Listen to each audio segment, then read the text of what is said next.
CNBC आवाज Motilal Oswal budget headquarters में आपका स्वागत है। आप देख रहे हैं मेरी इनकम मेरा टैक्स। और ये बजट तो आया, लेकिन टैक्स के मोर्चे पर क्या ये राहत लेकर आया? तो टैक्स एक ऐसी चीज़ होती है जिसके लिए बजट को हर कोई देखना चाहता है। एक बड़ी उम्मीद होती है कि कोई तो राहत मिलेगी वित्त मंत्री की तरफ से। और पिछला बजट क्या कहना हो उसका, जब एक ऐतिहासिक राहत आई थी टैक्स के मोर्चे पर, उम्मीद इस बार भी बढ़ गई थी कि भाई क्या राहत मिलेगी।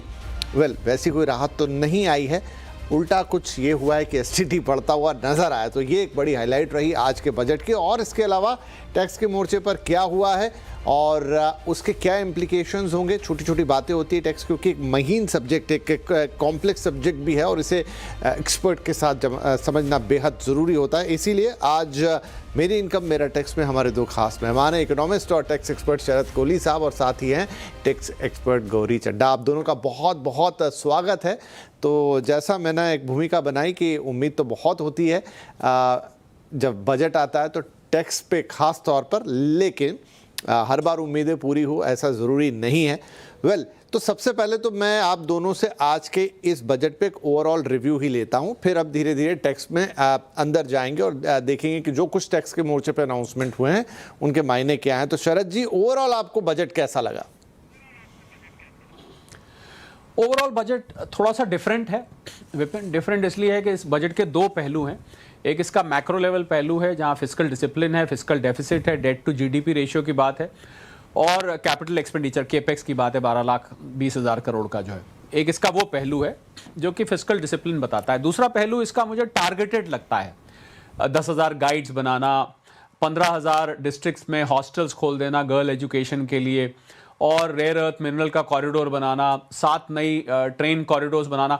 तो ये बहुत टारगेटेड है। मुझे लगता है इंफ्रास्ट्रक्चर, एम्प्लॉयमेंट जनरेशन पर फोकस है। आम आदमी को ऐसा लग रहा है, कुछ लोगों को मुझे फीडबैक मिला कि भाई हमारे लिए क्या, क्योंकि आम आदमी सीधा सीधा जो उसको सीधा बेनिफिट आता है उसकी जेब में, जैसे पिछली बार आया था 12 लाख रुपए की इनकम एग्जैम्प्ट हो गई थी, तो मुझे लगता है लोगों के मुंह एक तरह से वो लग गया था स्वाद कि भाई कुछ आएगा। लोग तो उम्मीद तो हमेशा रहती है, पर this budget is more at macro level, development पे फोकस करता है, इंफ्रास्ट्रक्चर पे फोकस करता है, और फिस्कल डिसिप्लिन को मैं सबसे ज्यादा, अगर बजट में कोई चीज अगर मुझे लुभावनी लगी है तो वो फिस्कल डिसिप्लिन लगी है। कि फिस्कल डिसिप्लिन सारे पैरामीटर्स विपिन, चाहे जैसा मैंने कहा डेट टू जीडीपी रेशियो हो, चाहे वो केपेक्स हो, ओवरऑल बोरोइंग 17 लाख करोड़ है, पर अगर आप पहली बार ऐसा हुआ कि आपका जो केपेक्स है वो नेट बोरोइंग से ज्यादा है।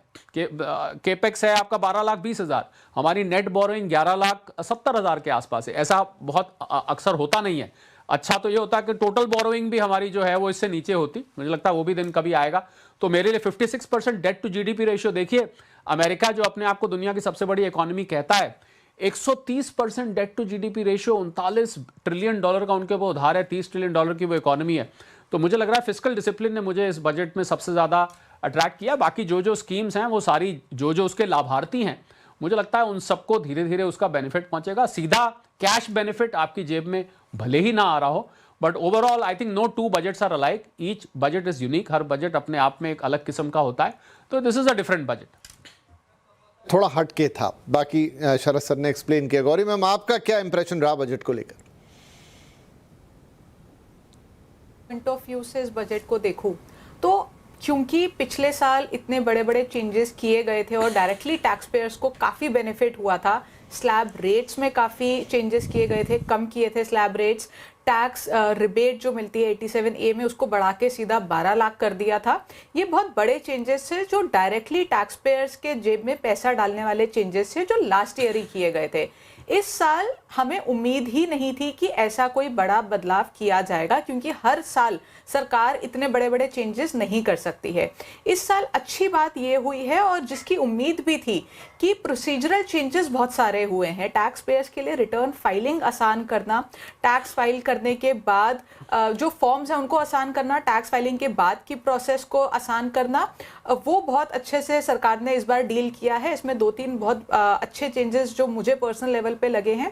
पहला, जो 31 जुलाई तक की डेट होती है रिटर्न फाइलिंग की, उसको बाइफिकेट कर दिया है 2 डेट्स पे। एक 31 जुलाई तक आप जो सिंपल रिटर्न्स होती हैं ITR 1 और 2, उनको उनके लिए डेट रखी है जो थोड़ी सी कॉम्प्लिकेटेड रिटर्न है, मान लीजिए बिजनेस की रिटर्न है या आपकी इनकम ज़्यादा है तो आप किसी और रिटर्न में फॉल करते हैं, या आप किसी कंपनी में डायरेक्टर है तो आपके पास 31 अगस्त तक की डेट है। इस वजह से लोग आपस में जो एसएससीज हैं वो बढ़ जाएंगे, उनके पास ज़्यादा समय होगा अपनी रिटर्न फाइल करने का और डिपार्टमेंट के पास भी प्रोसेसिंग के लिए ज़्यादा टाइम हो जाएगा।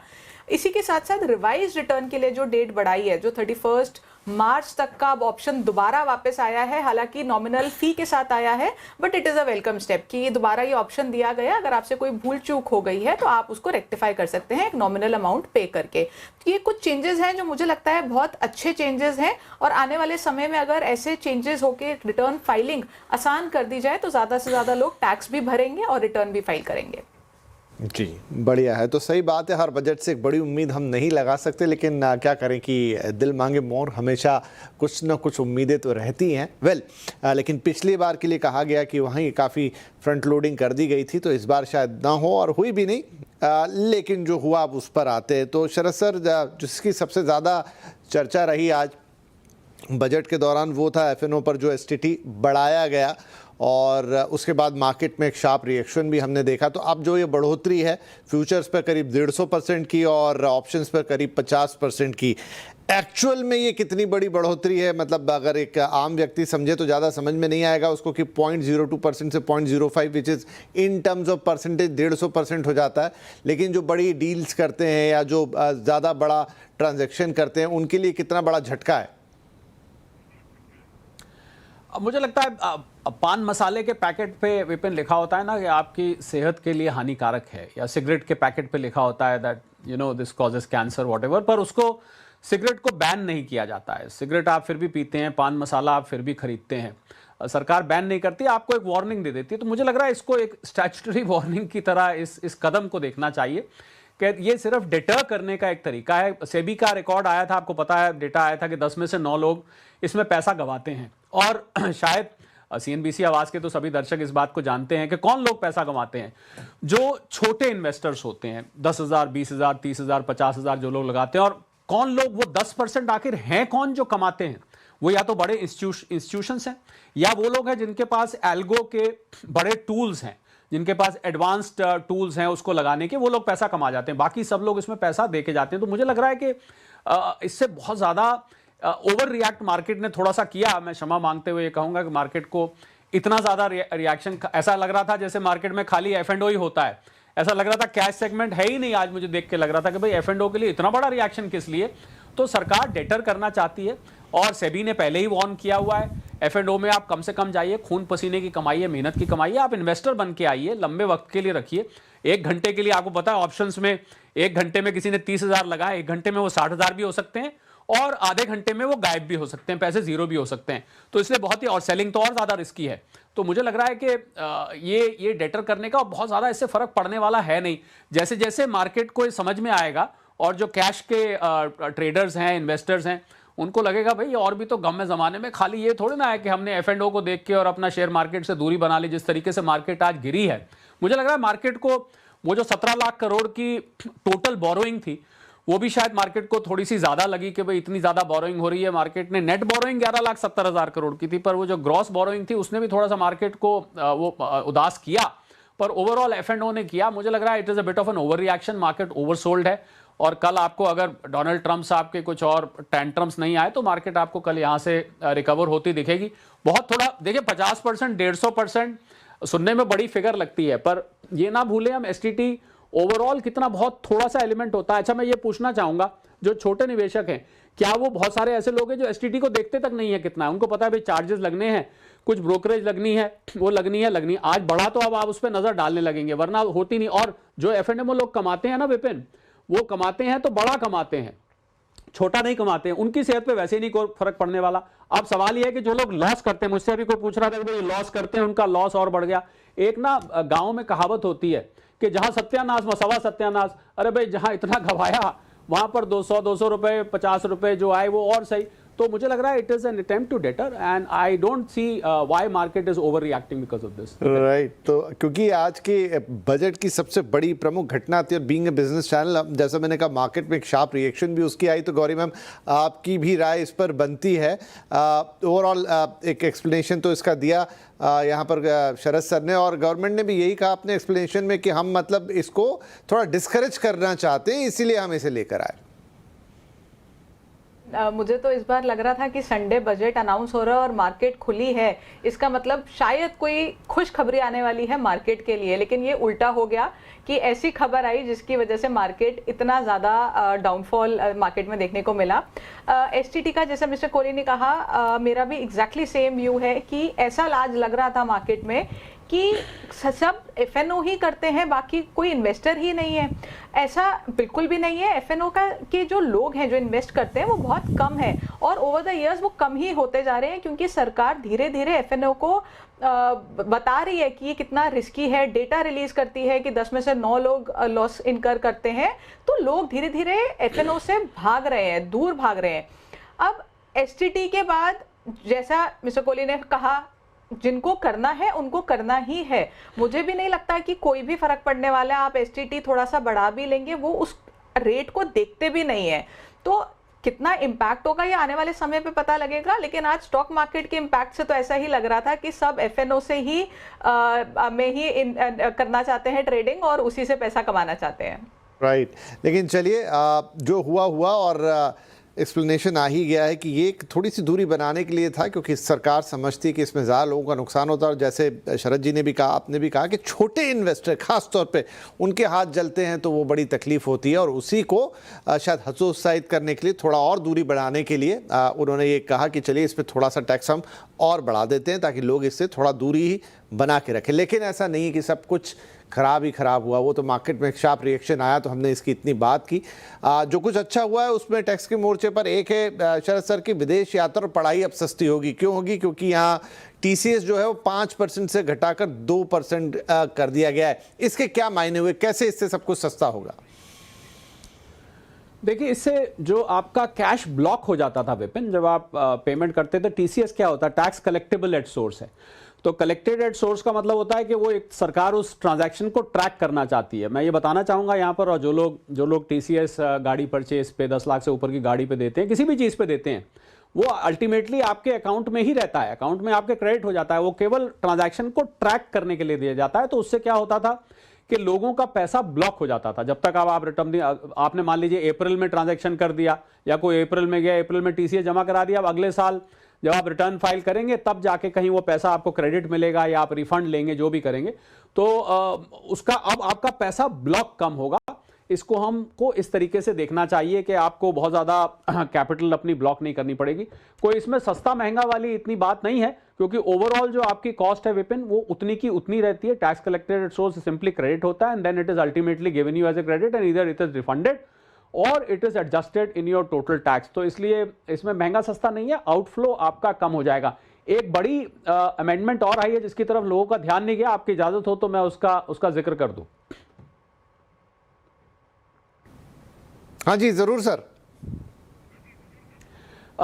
जो लोग रिटर्न फाइलिंग में गलती कर देते हैं, जाने या अनजाने में, उनके लिए आपको याद होगा अभी कुछ समय पहले, कुछ बजट्स पहले, एक ITR U इंट्रोड्यूस किया गया था, जिसको हम ITR अपडेटेड कहते थे। वो सेक्शन 139(8)A है एक इनकम टैक्स एक्ट का, जिसके अंतर्गत वो रिटर्न आप एक साल में फाइल कर रहे हैं तो 25% फालतू टैक्स दे के आप फाइल कर सकते हैं।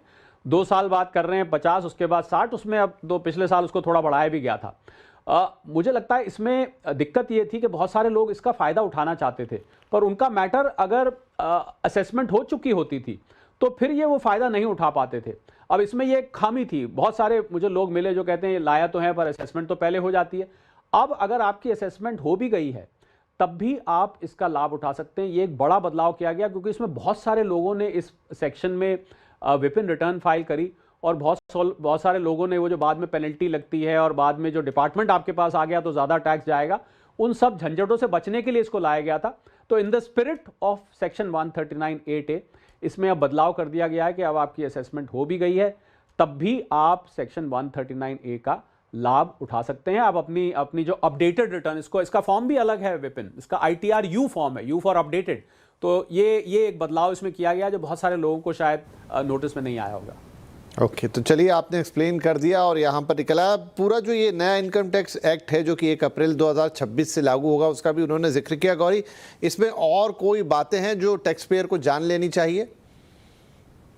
देखिए, काफ़ी सारे चेंजेस हैं जो जैसे मैंने कहा प्रोसीजरल कंप्लायंसेस किए गए हैं, और कुछ है जहाँ पे जैसे लिटिगेशन आती है, तो जब हम अपील फाइल करते हैं हमें एक प्री डिपॉजिट देना होता है, वो 20% तक देना होता था, अब उसको कम करके 10% कर दिया है। तो अब ये वाला जो 10% का रिडक्शन है, ये आपको अपील फाइल करने में आसानी होगी, ताकि आप कम अमाउंट पे करके आप अपील फाइल कर पाएंगे। अपील फाइल करने में भी थोड़े से प्रोसेस में चेंज किया गया है। अब आपकी पेनल्टी प्रोसीडिंग साथ ही साथ चलना शुरू हो जाएगी। ये अपील जिन लोगों की डिमांड आ जाती है और वो सेटिस्फाइड नहीं है असेसिंग ऑफिसर से, वो अपील फाइल कर सकते हैं। तो डेफिनेटली एक अपील फाइल करने में जो उनको बेनिफिट दिया जाएगा, इससे ज़्यादातर लोग लिटिगेशन को ईजिली हैंडल कर पाएंगे। काफ़ी सारे केसेस हैं जहाँ पे फॉरेन एसेट डिस्क्लोजर नहीं किया गया है, और अगर आप देखेंगे पिछले साल सरकार ने बहुत नोटिसेस इशू किए और 2 कैंपेन भी चलाई बैक टू बैक कि आपकी जो फॉरेन एसेट्स हैं, फॉरेन इनकम है, आप उसको डिस्क्लोज करिए। जितने भी रेजिडेंट्स हैं उनको एक एक फॉरेन एसेट और इनकम को डिस्क्लोज करना बहुत ज़रूरी है, लेकिन कई लोग उसमें चूक जाते हैं। उनको 6 महीने की एक विंडो दी गई है कि आप वॉलंटरी सामने आइए और आप वॉलंटरी बेसिस पे बताइए आपसे क्या रह गया है, फॉरेन इनकम या एसेट। हालांकि ये ऐसा नहीं है कि आप आके जो आपकी इनकम है और एसेट है उसको डिस्क्लोज कर देंगे और आपसे सरकार को चार्ज नहीं करेगी, इस पे 30% आपसे चार्ज किया जाएगा, लेकिन एटलीस्ट आपको एक विंडो दी गई है कि आप खुद से सामने आके उन एसेट्स को और उन इनकम को डिस्क्लोज कर सके। क्योंकि अगर आप अपने फॉरेन एसेट्स या इनकम को डिस्क्लोज नहीं करते हैं अपने रिटर्न में, तो बहुत भारी पेनल्टीज और टैक्सेस आपके ऊपर लगा दिए जाते हैं। जी ठीक है, तो ये भी एक और बात जो नोट करने लायक थी। इधर सर शरद जी, बायबैक पर कैपिटल गेन टैक्स की भी बात आई है, हालांकि ये जो प्रमोटर्स वगैरह हैं उस लेवल के लोगों के लिए है कि शेयर बायबैक पर अब कैपिटल गेन्स टैक्स लगेगा, और जो रकम पहले डिविडेंड के तौर पे थी वो अब टैक्स हो जाएगी, और कुछ 22% का फिक्स टैक्स है और नॉन कॉर्पोरेट प्रमोटर पे 30% का टैक्स है। ये क्या चीज़ है? देखिए, मुझे लगता है ये एक राहत है, क्योंकि जो पहले टैक्स लगता था वो प्रोमोटर्स एक टैक्स आर्बिट्राज का फ़ायदा उठा जाते थे। अब अगर आप प्रोमोटर नहीं हैं तो आपके ऊपर कैपिटल गेन टैक्स लगेगा, और कैपिटल गेन टैक्स आपको पता है आपने लॉन्ग टर्म लिया है तो 12.5% है, जबकि प्रोमोटर्स जो हैं उनके ऊपर टैक्स का प्रोविजन वही रखा गया, उसको नहीं छेड़ा गया है। पर जो नॉन प्रोमोटर्स हैं, जो आम शेयर होल्डर है, उसके लिए एक बड़ी राहत का मुझे लग रहा है, ये एक राहत की खबर जो मिली है प्रोसीजरल सिंप्लीफिकेशन के हम देखें, उसके अलावा देखें तो बहुत राहत है। एक और चेंज जो विपिन करा गया है वो है कि जब कोई NRI यहाँ पर अपनी प्रॉपर्टी बेचता था तो उसमें उसको, आपको पता है कि टैक्स काटना होता है, तो उसको एक पहले पैन नंबर वो यहाँ लेता था, चलिए पैन नंबर उसका पहले है भी, तो उसको एक टैन नंबर भी लेना पड़ता था जिसको टैक्स डिडक्शन अकाउंट नंबर कहते हैं।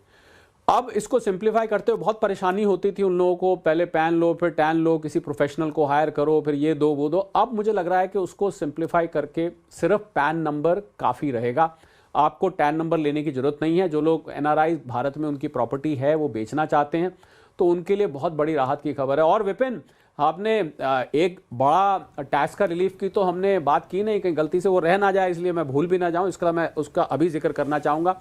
2047 तक जो हमारे डेटा सेंटर्स भारत में आएंगे उनके लिए टैक्स हॉलिडे है। ये बहुत बड़ा चेंज है, बहुत बड़ी मात्रा में यहाँ पर आपको विदेशी डेटा सेंटर्स यहाँ सेटअप होते दिखेंगे, आर्टिफिशियल इंटेलिजेंस से संबंधित, दूसरे संबंधित जो हम FTAs कर रहे हैं, इसके अंतर बहुत सारे यहाँ पर इनोवेटिव हब्स खुलेंगे, डेटा सेंटर्स खुलेंगे। 2021 साल की टैक्स हॉलिडे मेरी अपनी यादाश्त में विपिन, इतनी लंबी पीरियड की टैक्स हॉलिडे मुझे नहीं याद कब किसी भी सेक्टर को, किसी भी क्षेत्र को, किसी भी कैटेगरी ऑफ टैक्स पेयर को दी गई हो। मुझे लगता है इसको बहुत बड़ा, ये मेरी तरफ से एक हेडलाइन है टैक्स में ये बदलाव। हालांकि हमने उसको नॉर्मल जब हम नौकरी सृजन करने वाले रास्ते ढूंढ रहे थे उसमें इसको जोड़ दिया, पर टैक्स पॉइंट ऑफ व्यू से this is a huge relief कि आपको 2047 तक कोई टैक्स नहीं देना अगर आप डेटा सेंटर यहाँ खोल रहे हैं। शर्त यह है कि आपका डेटा सेंटर यहाँ होना चाहिए और भारत से आप सर्विस करेंगे। जी राइट, ये मेरा अंतिम सवाल था सर इस पूरे शो के लिए, क्योंकि एक बड़ी टैक्स रिलीफ है नो डाउट, और हेडलाइन बिल्कुल है, इन्हें इसे हमने बनाया। और अभी थोड़ी देर पहले मैंने रियल एस्टेट का शो किया और वहाँ पर काफ़ी चर्चा हुई इस सवाल के ऊपर, क्योंकि ये भी डेटा सेंटर का बनना काइंड ऑफ अ कंस्ट्रक्शन और उसमें रियल एस्टेट एक्टिविटी होती है, तो उस पॉइंट ऑफ व्यू से वहाँ चर्चा की गई थी। लेकिन बिल्कुल आप सही कह रहे हैं कि एक बहुत बड़ा टैक्स हॉलीडे है, अमूमन इतना हम नहीं देखते हैं कि सरकार की तरफ से आए।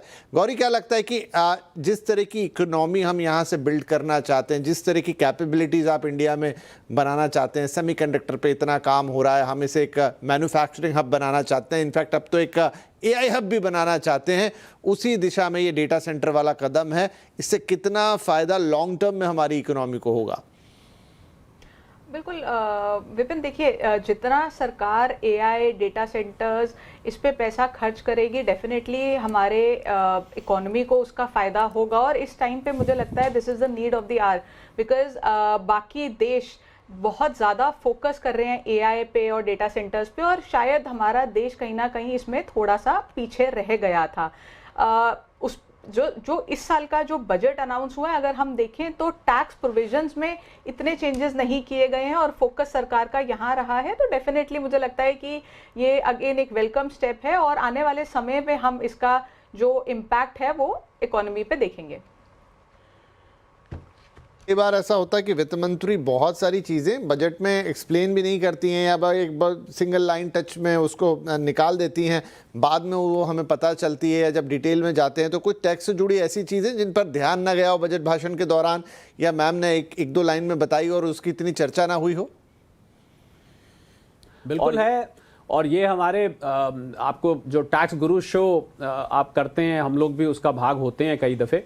उसमें आप बहुत सारे जो सीनियर सिटीजन्स हैं विपिन, उनके लिए ये एक राहत है जो शायद बहुत लोगों ने नोट नहीं की हो, कि एक 15G और 15H ये फॉर्म्स होते हैं। जब आप टैक्सेबल नहीं होते हैं तो बैंक में जाके आप जमा कर दीजिए, या जहाँ भी आपका TDS यानी कि टैक्स कटता है, टैक्स डिडक्ट होता है, तो वहाँ जाके जमा करनी होती है। और वो जगह जगह देना पड़ता था विपिन, सबको जाके बताना पड़ता था कि भाई हमारी टैक्सेबल नहीं है, आप हमारा टैक्स मत काटिए।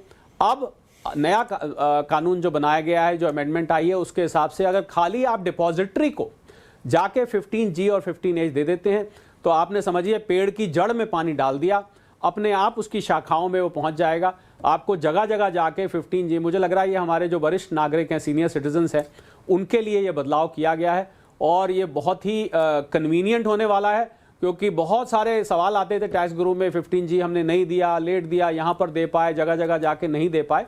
तो खाली डिपॉजिटरी को देने से आपका काम हो जाएगा। एक और प्रोसीजरल सिंप्लीफिकेशन इसमें की गई है। प्रोसिक्यूशन से रिलेटेड भी विपिन बहुत बदलाव हुआ है।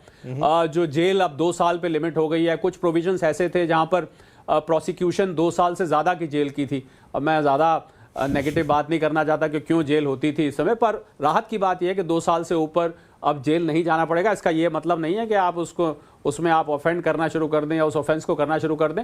तो डीक्रिमिनलाइज होने की जो बात है वो भी करी गई है। तो कुल मिला के प्रोसीजर को, इनकम टैक्स एक्ट जो नया आ रहा है ना विपिन, वो उसमें 283 सेक्शन कम है और नंबर ऑफ पेजेस भी कम है। 622 पेज का है, पुराना वाला 850 पेज के से भी ज़्यादा का था। तो मुझे लग रहा है जो टैक्स के अमेंडमेंट से लाए गए हैं, ये उनको ट्रांजिशन की तरह उनको सिंक्रनाइज करने के लिए, अभी आपने को याद होगा भाषण में उन्होंने ये भी बोला कि हम नए फॉर्म्स निकाल रहे हैं जो नए इनकम टैक्स एक्ट के साथ सिंक्रनाइज होंगे। तो इसकी भी हमें बहुत बेसब्री से इंतजार है कि कौन से वो नए कैसे सिंप्लीफाई, क्योंकि जब एक्ट सिंप्लीफाई हो गया तो उससे संबंधित जो फॉर्म्स फाइल होते हैं, जितने भी तरीके के फॉर्म्स हैं, उन सबको भी सिंप्लीफाई किया जाए। वो भी जल्द आने वाले हैं। घोषणा आज उन्होंने अपनी बजट स्पीच में विपिन कर दी है। बढ़िया। तो चलिए, सिंप्लीफाइड टैक्स फॉर्म्स की यहाँ पर आगे आने की उम्मीद है, या आएंगे, जैसा शरद जी ने कहा। तो वो जब आएंगे तो टैक्स गुरु में आप पूरी डिटेल पा ही लेंगे। गौरी, आप भी कुछ कह रही थी? तो इसमें विपिन मैं एक पॉइंट ऐड करना चाहूँगी। जैसे 15G और H की बात की, इसमें एक और पॉइंट है जो शायद थोड़ा सिमिलर लगेगा, लोअर डिडक्शन सर्टिफिकेट का। कई बार हमें लोअर डिडक्शन सर्टिफिकेट लेना होता है और उसके लिए असेसिंग ऑफिसर के पास जाना पड़ता था। सरकार ने उसको ऑनलाइन कर दिया है। अब आपको डिपार्टमेंट जाने की ज़रूरत नहीं है। पहले ये प्रोसेस काफ़ी डिफिकल्ट था ऑफिसर के पास जाना होता था, कई बार चक्कर काटने पड़ते थे, और क्योंकि फिजिकल इंटरेक्शन होती थी तो करप्शन होने का भी चांस था। अब उसको खत्म करके ऑनलाइन कर दिया है, तो आपको ऑफिसर के पास नहीं जाना, आप अपने घर में अपने ऑफिस में बैठ के आप इजीली इस फॉर्म को भर सकते हैं और आपको लोअर डिडक्शन का सर्टिफिकेट मिल जाएगा। तो मुझे लगता है कि इसमें अब ज्यादा से ज्यादा लोग इसको अप्लाई कर पाएंगे।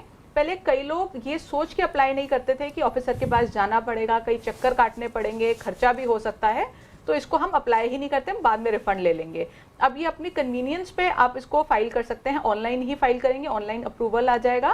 काफ़ी अच्छा प्रोसेस है, ये इजी कर दिया है, और इससे काफ़ी लोग अब अप्लाई कर पाएंगे लोअर डिडक्शन सर्टिफिकेट और नो डिडक्शन सर्टिफिकेट को।